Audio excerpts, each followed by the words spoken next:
The moment my daughter Miranda wrinkled her nose and said, "My truck smelled like grease and fast food," something inside me just snapped. We were standing in the kitchen of the house I'd been paying for since 1987. The morning sun was coming through those old blinds, hitting the scarred wooden table where I just set down a paper bag with 2 breakfast burritos and a cup of coffee I hadn't finished from my last Doordash run. Miranda leaned against the counter with her arms crossed, looking at me like I'd tracked dog mess across her white carpet. "Dad, seriously," she said, waving her hand in front of her face like she was swatting flies. "Your truck reeks. It's embarrassing when Bradley has to ride in there." For a second, I just stood there holding my keys. I'm Roy Patterson, 62 years old, been fixing pipes for 40 years before my back gave out. Now I'm driving around delivering pancakes and egg sandwiches at 6 in the morning while my 34-year-old daughter sleeps until noon upstairs in my house with my 9-year-old grandson Mason. "Bradley?" I said slowly. This was the first I'd heard about any Bradley. Miranda rolled her eyes and headed for the fridge. "Yeah, my friend. Normal people don't want to ride around in a truck that smells like a McDonald's dumpster." Upstairs, I heard Mason's alarm clock going off. That meant my grandson was getting ready for school while his mother complained about the smell of honest work. The floorboard creaked. Mason was up, getting dressed for 4th grade. "Your friend Bradley," I said. "When did you start having friends over?" Miranda grabbed the orange juice and poured herself a glass. "God, Dad, I'm not 16. I can have people over." Mason came down the stairs a minute later, backpack over his shoulder, hair still messy from sleep. Good kid. Reminded me of myself at that age, responsible even when the adults around him weren't acting right. "Morning, Grandpa," he said, giving me a quick hug. "Morning, buddy. You ready for that math test?" Mason nodded and grabbed a banana from the counter. Miranda barely looked up from her phone.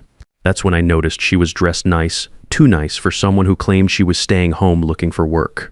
"Were you headed today?" I asked her. She shrugged. "Out, meeting some people about job opportunities. I'd been hearing about these job opportunities for 8 months now, ever since she moved back in after her divorce. Funny thing about job opportunities, they never seem to happen during normal business hours." Mason finished his banana and headed for the door. "See you after school, Grandpa. I'll be here, buddy." After he left, the house got quiet. Miranda was still on her phone, typing away with that little smile she gets when she's talking to someone she likes. I stood there watching my daughter move around my kitchen like she owned it. And that's when the first real doubt crept into my head. See, I'd been telling myself she was just going through a rough patch. Divorce is hard, single mother trying to get back on her feet. All the things you tell yourself when your kid moves back home. But standing there with the smell of hash browns still on my jacket, I started wondering if maybe I'd been played. I picked up the paper bag from the table and tossed it in the trash. Miranda didn't even notice. She was too busy texting someone, probably this Bradley character. "I'm heading out for another run," I told her. She waved without looking up. "Cool. Can you grab groceries later? We're out of everything." That word hit different now. I grabbed my keys and headed for the truck. 20 minutes later, I was sitting in the parking lot of a Chinese restaurant waiting for an order when my phone buzzed. Text from Mason's school, emergency contact information needed updating. When I called to handle it, the secretary mentioned something that made my blood run cold. "Oh yes, Mr. Patterson. Your daughter came by yesterday to update Mason's pickup authorization, added a Bradley Nash to the approved list." Bradley Nash. Miranda had given some guy I'd never met permission to pick up my grandson from school, and she hadn't said a word to me about it. That's when I decided to do a little investigating. The next morning, instead of starting my Doordash runs early, I parked down the street and watched my house.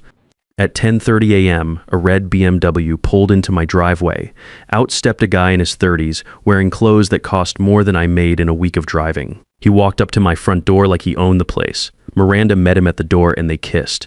Not a friendly peck. The kind of kiss that told me this wasn't just some new friend. They got in his car and drove off, leaving me sitting there, realizing my daughter had been lying to my face for months. I spent the next 2 weeks paying attention to things I'd been too tired or too trusting to notice before. Like how Miranda always had money for new clothes but claimed she was broke when it came to helping with bills. How she went out 4 to 5 times a week but never seemed to actually interview anywhere. How she'd started talking about getting a fresh start and new opportunities without ever explaining what that meant. Then came the conversation that changed everything. I was in the garage organizing tools when I heard voices in the kitchen. The window was cracked and Miranda was on the phone, talking loud enough that I caught most of it. "No, babe, it's perfect," she was saying. "Dad's totally clueless. He thinks I'm job hunting." She laughed. "I know, right? He's so easy to manipulate. The guilt about mom dying still gets him every time. My wife Linda had passed 3 years ago, cancer. I'd been devastated, and Miranda had been my emotional support through the whole thing. Hearing her talk about using my grief to manipulate me felt like getting punched in the chest, but it got worse. The refinance papers should be ready next week, she continued. Once Dad signs those, we'll have enough for the down payment on that condo in Scottsdale. He'll never know what hit him, refinance papers. She was planning to trick me into refinancing my paid-off house so she could steal my equity and run off to Arizona with her boyfriend. I sat there in my garage, surrounded by 40 years worth of tools, and realized my daughter was planning to rob me blind. That night, I called my buddy Vincent Cole. Vincent had been the family lawyer since Linda and I got married. He'd handled her will, helped me with some contract disputes over the years. Good man, straight shooter. Roy, he said when I explained the situation, what you're describing sounds like elder financial abuse. It's a felony in this state. What can I do about it first? Don't sign anything. Second, start documenting everything. And third, we need to think about protecting your assets before she tries something stupid. So that's what I did. I started carrying my phone everywhere, recording conversations. I started taking pictures of Miranda's expensive shopping trips, her nights out with Bradley. I made copies of all my financial documents and gave them to Vincent. The evidence was easier to collect than I thought. Miranda wasn't even trying to hide it anymore. She'd come home with shopping bags from expensive stores, claiming she'd bought things on sale or with gift cards from friends. She'd get her nails done every week, go out for expensive dinners, all while telling me she was too broke to help with the electric bill. One afternoon, I followed her to a fancy jewelry store downtown. Watched through the window as Bradley bought her a diamond bracelet that probably cost more than my truck was worth. That same evening, she asked me if I could loan her money for Mason's school supplies. I took pictures of everything, the shopping bags, the jewelry, Bradley's BMW parked in my driveway. Vincent told me to document dates, times, amounts, build a case like I was preparing for court, because that's exactly what I was doing. 2 weeks into my investigation, Mason started asking questions. Grandpa, why is Mom always on the phone whispering? Why does Bradley have a key to our house now? Mom said we might move to Arizona. Are you coming with us? That last one hit me hard. Miranda was already telling Mason they were leaving, probably trying to get him excited about it so he wouldn't resist when the time came. Using my grandson as another piece in her manipulation game. I sat Mason down that night after Miranda went out with Bradley. Hey buddy, I said, has your mom talked to you about moving? He nodded. She said, we might get a new house with a pool, but I don't want to leave you, Grandpa. Well, let's not worry about that right now, okay? Sometimes adults talk about things that don't happen, but inside I was furious. Miranda wasn't just stealing from me, she was planning to steal my relationship with my grandson too. The next day I called Mason's father, Derek. Miranda's ex-husband was a decent guy, worked as an electrician about 30 minutes away. Their divorce had been bitter, but Derek had always been fair with me. Roy, I've been wondering about Mason's living situation, Derek said. He's mentioned this Bradley guy a few times and Miranda keeps changing her story about her job search. I told Derek everything. About the eavesdropping, the evidence I'd collected, Miranda's plan to refinance my house and move to Arizona. Jesus, Roy, I had no idea it was that bad. Derek, I need to ask you something. If I can prove Miranda's been lying about her financial situation and manipulating me for money, would that affect the custody arrangement? There was a pause. It might. The judge cares about stability. If Miranda's been claiming she's too broke for joint custody while actually living rent-free and stealing from you, that changes things. What if I told you I have recordings of her admitting to financial manipulation? Then I think we need to talk to my lawyer. 2 days later, Miranda made her move. She came to me with a folder full of official-looking papers and put on her sweet, concerned daughter act. Dad, I've been thinking about your financial situation, she said, sitting down across from me at the kitchen table. With Mason growing up and expenses increasing, maybe it makes sense to refinance the house, free up some cash flow. I looked at the papers. They were legitimate refinance documents, but Vincent had already warned me what to look for. Buried in the fine print was language that would make Miranda a co-owner of the property. Seems like a big decision, I said. Let me think about it. Miranda's mask slipped just a little. Dad, the rates are only good for another week. We really should move fast on this. There was that word again. Tell you what, I said. Why don't you explain exactly how this helps Mason's future? She launched into this whole speech about college funds and security, but I could see the calculation in her eyes. She was mentally spending my money. Sounds good, I told her. Let me have Vincent look over the paperwork first. That got a reaction. Why do you need a lawyer? It's just a simple refinance. Because I'm old and careful, I said. Vincent's handled my stuff for 30 years. Humor your old man. Miranda forced a smile, but I could see she wasn't happy about it. The next day, Vincent called me back. Roy, this isn't just a refinance. She's trying to get herself added to the deed. If you sign this, she becomes a legal owner of your property. She could force a sale even if you didn't want it. Can we turn this around on her? Vincent was quiet for a minute. Actually, yeah, there's something called a notice to quit for financial exploitation. If we can prove she's been taking advantage of you financially while living in your house, we can use that to legally require her to leave. Plus, if she's been lying about her financial situation to manipulate you, that could affect her custody arrangement with Mason. That got my attention. How so? Family courts take financial stability seriously. If her ex-husband can prove she's been committing elder financial abuse instead of actually looking for work, that changes everything. So we set up a trap. I told Miranda I decided to go ahead with the refinance, but Vincent had suggested a few additional documents to protect everyone's interests. What I was actually having her sign was an acknowledgement that she'd been living in my house rent-free for 8 months while claiming financial hardship, and a legal notice that her tenancy was being terminated for cause. She signed without reading it. The morning I planned to serve Miranda with the formal notice, Mason came down to breakfast looking worried. "Grandpa, Mom was on the phone crying last night. She said something about money and lawyers." I felt bad that the kid was getting caught up in this, but Miranda had made that choice when she decided to use him as leverage. Sometimes adults have to work out complicated problems, buddy, but no matter what happens, you're going to be okay. 3 days later, Vincent served her with the formal notice to quit. She had 30 days to vacate the property. The screaming match that followed was something else. "You can't kick me out," Miranda yelled. "I'm your daughter." "And I'm your father," I said calmly. "The father you've been lying to and stealing from for 8 months. I never stole anything." I pulled out my phone and played back one of the recordings. Her voice clear as day, talking about manipulating me and taking my money for a condo in Scottsdale. Miranda went pale. "You recorded me." "I documented criminal activity," I said. "There's a difference. That's when she tried to threaten me, said she'd take Mason and I'd never see him again. Said she'd tell everyone I was an abusive father. All the manipulative tricks that had worked on me when I was still grieving Linda. But I wasn't grieving anymore. I was angry. "Go ahead," I told her. "Call Derek and explain how you've been using your son as leverage to steal from his grandfather. I'm sure that'll go over real well in family court." I'd already called Derek, actually told him everything, shared the evidence with his lawyer. Turns out he'd been trying to get more custody for months, but Miranda had been claiming she was too financially unstable for shared custody. Finding out she'd been living rent-free in my house while lying about her job search changed his legal position completely. Miranda left that same day, moving in with Bradley. She took her clothes and her attitude, but Mason stayed with me until Derek could adjust his living situation. The kid handled it better than I expected. Kids are tougher than we think sometimes. "Is Mom in trouble?" He asked the night after she left. "She made some bad choices," I told him. "But that doesn't mean she doesn't love you. Are you in trouble too?" "Nobody." Sometimes grown-ups have to make hard decisions to protect the people they care about.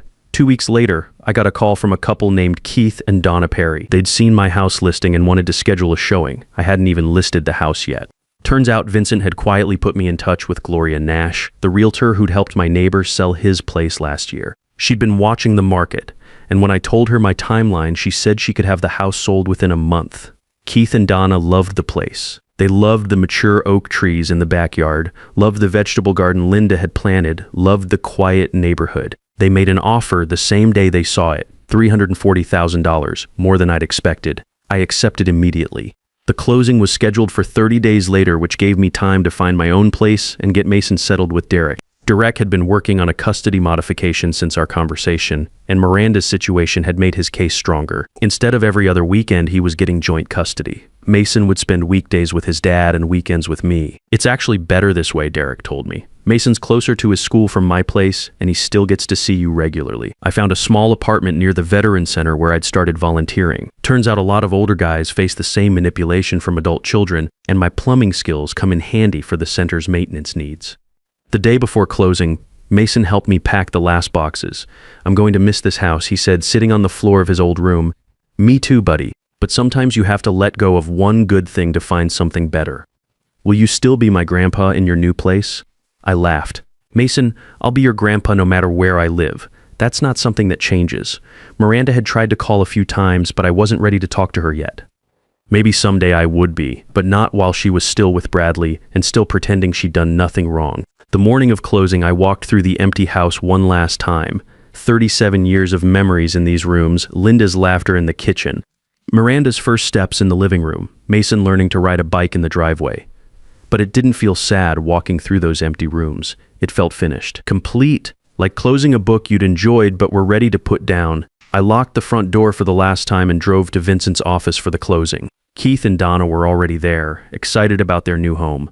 They shook my hand and thanked me for taking such good care of the place. "You can tell a house has been loved," Donna said. "It shows in every room." After all the paperwork was signed and the keys handed over, I walked out with a cashier's check for $340,000. After paying off Miranda's credit card debt, which I'd been covering without realizing it, and Vincent's legal fees, I had enough left to live comfortably and help Mason with college someday. The real kind of help, not manipulation disguised as family loyalty. That afternoon, I moved into my new apartment near the Veterans Center. It wasn't much, 2 bedrooms, small kitchen, narrow balcony overlooking the river, but it was mine. No one was using my grief against me. No one was treating my generosity like weakness. Mason spent his first weekend with me there 2 weeks later. He loved the balcony, loved watching the boats go by on the river. "This is nice, Grandpa," he said, sitting beside me in the lawn chairs I'd set up outside. "It's peaceful." "Yeah, it is. Do you miss the old house?" I thought about that for a minute. I miss some things about it. I miss the memories your grandma and I made there. But I don't miss feeling like a stranger in my own home. Mason nodded like he understood, which surprised me. "Kids pick up on more than we think," Mom called Dad last week, he said. She was crying. "Oh," she said, "you were being mean to her." But Dad told her that wasn't true. I was glad Derek had handled that conversation. Mason didn't need to hear the details of what his mother had done, but he deserved honesty about the situation. "Sometimes adults make choices that hurt people they love," I told him. "That doesn't mean they're bad people, but it does mean there have to be consequences. Like when I break the rules and lose my video game privileges, something like that. Yeah, these days I drive for Doordash because I want to, not because I have to. Usually just a few hours in the morning, enough to stay busy and help with expenses. The truck still smells like French fries sometimes, but nobody complains about it anymore. The Veterans Center keeps me busy too. There's always something that needs fixing: leaky pipes, stuck windows, electrical problems that require more skill than the volunteers usually have. Turns out 40 years of plumbing experience translates pretty well to general maintenance. More importantly, I've met other guys dealing with similar family situations. Bob Martinez, 68, whose son kept borrowing money and never paying it back. Frank Wilson, 71, whose daughter moved in after her divorce and then tried to get him declared incompetent so she could control his finances. We call ourselves the Wisdom Group, though that's probably giving us more credit than we deserve. Mostly we just drink coffee and share stories about learning to set boundaries with adult children who never grew up. The hardest part, Bob told me last week, is accepting that loving someone doesn't mean enabling them. Frank nodded. "I spent 20 years trying to rescue my daughter from her own bad decisions. All I did was teach her that I'd always be there to clean up her messes." I've been thinking about that conversation a lot lately, about the difference between helping and enabling, about how sometimes the most loving thing you can do is let someone face the consequences of their choices. It's been 8 months since Miranda left. She's never called to apologize or explain herself.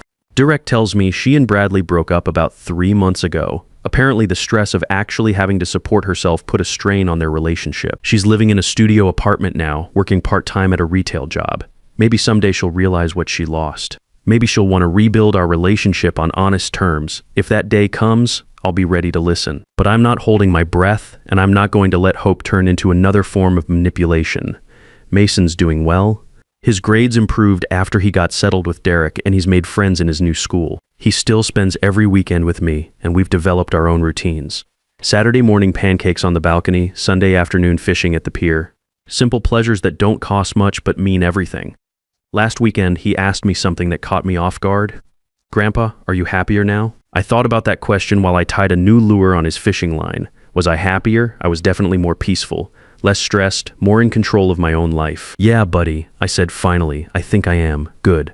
You smile more now. Kids notice everything. The important thing is I've got my self-respect back.